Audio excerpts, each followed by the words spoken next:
അദ്ദേഹത്തിൻ്റെ ജീവിതത്തെ സ്വാധീനിച്ച 12 ആളുകളെ കുറിച്ച് എഴുതിയ പുസ്തകമാണ്.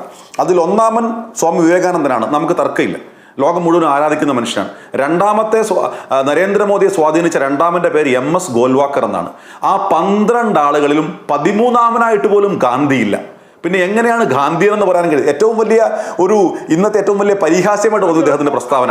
തീർന്നില്ല, അതിലൊരാള് ഗാന്ധിയാണ്, മഹാത്മാഗാന്ധിയാണ്. അങ്ങ് പറഞ്ഞ ആ പുസ്തകത്തിൽ ഗാന്ധിജിയാണ് ഒരാൾ. ഞാൻ ആ പുസ്തകം അയച്ചു തരാം. അതിൽ ആ ഗാന്ധി ഉണ്ടായിട്ട് ഞാൻ കണ്ടിട്ടില്ല.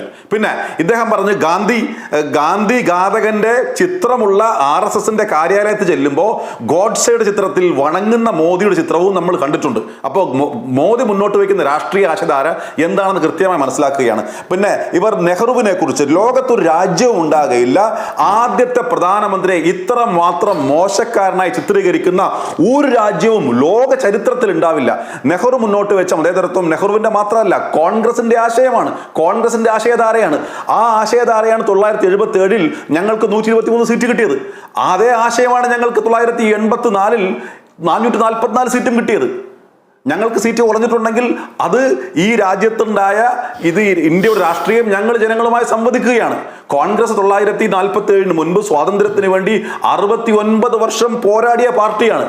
ആ 69 വർഷത്തെ പോരാട്ടത്തിന് ശേഷമാണ് അധികാരത്തിലേക്ക് വന്നത്. വീണ്ടും നൂറ്റാണ്ടുകൾ രാഹുൽ ഗാന്ധി പറയുകയുണ്ടായി, ഈ ഗാന്ധി പറയുകയുണ്ടായി, ഞങ്ങൾ എത്ര വർഷം വേണമെങ്കിലും അധികാരത്തിൽ നിന്ന് മാറി നിൽക്കാൻ തയ്യാറാണ്. പക്ഷേ ഇവരുമായി ഈ ആശയവുമായി ഈ വെറുപ്പിന്റെ രാഷ്ട്രീയവുമായി ഒരിക്കലും സന്ധി ചേരാനായിട്ട് കോൺഗ്രസിന് സാധിക്കുകയില്ല. ആ വെറുപ്പിന്റെ ആശയമാണ് തേൻ പുരട്ടി വിഷമായിട്ട് തേൻ പുരട്ടി ഇതാ ബിഷപ്പുമാരെയും ന്യൂനപക്ഷങ്ങളെയും ദളിതരെയും